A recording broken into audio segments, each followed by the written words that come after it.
1962ல உலகம் ஒரு நியூக்ளியர் வாரோட எட்ஜ்ல இருந்துச்சு. ஒரு சின்ன மிஸ்டேக், ஒரே ஒரு ராங் டிசிஷன் பல லட்சம் மக்களோட லைஃப் அழிச்சிருக்கும். ஆனா, ஒரே ஒருத்தர் சொன்ன நோ அதுதான் எல்லாத்தையும் மாத்துச்சு. வாங்க யார் அவருன்னு பார்க்கலாம். அப்போ வேர்ல்ட்ல 2 சூப்பர் பவர்ஸ் 1962ல. ஒரு பக்கம் யுனைடெட் ஸ்டேட்ஸ், இன்னொன்று சோவியத் யூனியன். ஸோ யூஎஸ் சைடில் president John F Kennedy, Soviet சைடில் லீடர் நிகிதா குருஷேவ்.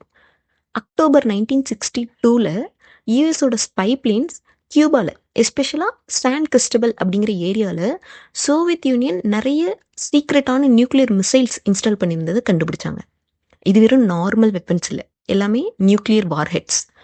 கியூபாவில் இருக்கிற நியூக்ளியர் மிசைல்ஸ் யூஎஸ்க்கு டென்ஷன் கிரியேட் பண்ண காரணம், கியூபா யூஎஸ் கிட்ட இருந்து ஜஸ்ட் 90 மைல்ஸ் அவே. ஸோ அப்ராக்சிமேட்டாக சொல்லணும்னா ஒரு 140 கிலோமீட்டர். இங்கே இருந்து சோவியத்தால் யூஎஸோட மேஜர் சிட்டிஸ் எல்லாத்தையும் ஃபியூ மினிட்ஸில் அட்டாக் பண்ணி டெஸ்ட்ராய் பண்ணியிருக்க முடியும். ஒரு பக்கம் யூஎஸ், இன்னொரு பக்கம் சோவியத் யூனியன், 2 பேரும் போருக்கு தயாராக இருக்காங்க. அட்லாண்டிக் ஓஷனில் யூஎஸோட நேவல் ஆர்மி எல்லாமே சோவியத்தோட B-59 அப்படிங்கிற சப்மரைனை சரவுண்ட் பண்ணாங்க.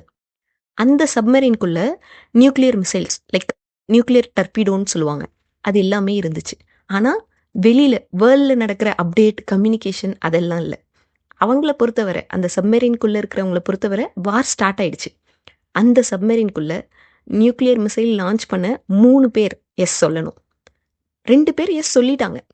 ஆனால் ஒருத்தர், வசிலி ஆர்கிப்போவ், அவர் சோவியத்தோட experienced naval officer, nuclear missile லான்ச்சுக்கு நோ சொன்னார். அவர் எஸ்ன்னு சொல்லியிருந்தா அந்த நியூக்ளியர் டர்பிடோ லான்ச் ஆகியிருக்கும்.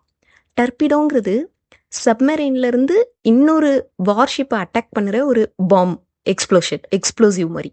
பதிலுக்கு யூஎஸும் நியூக்ளியர் அட்டாக் பண்ணியிருக்கோம். ஃபியூ ஹார்ஸில் உலகத்தோட major cities like New York, Moscow, London எல்லாமே டெஸ்ட்ராய் ஆகியிருக்கும். நிறைய சிவிலைசேஷன்ஸோட எண்டாக கூட இருந்திருக்கும். இவ்வளோ நேரம் நம்ம கேட்டது கியூபன் மிசைல் கிரைசிஸ் பற்றி. இது வெறும் வார் ஹிஸ்ட்ரி இல்லை, இது நமக்கு ஒரு reminder. Sometimes the bravest decision we could take is not to fight back but to step back. இன்றைக்கி வேர்ல்டில் இதே மாதிரி ஒரு சுச்சுவேஷன் தான் போயிட்டுருக்கு, யூஎஸ் வெர்சஸ் ஈரான்.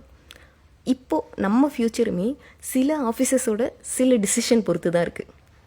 இதை பற்றி நீங்கள் என்ன நினைக்கிறீங்கன்னு கமெண்ட் பண்ணுங்கள். இது untold stories by Aarthi. See you all. Bye bye.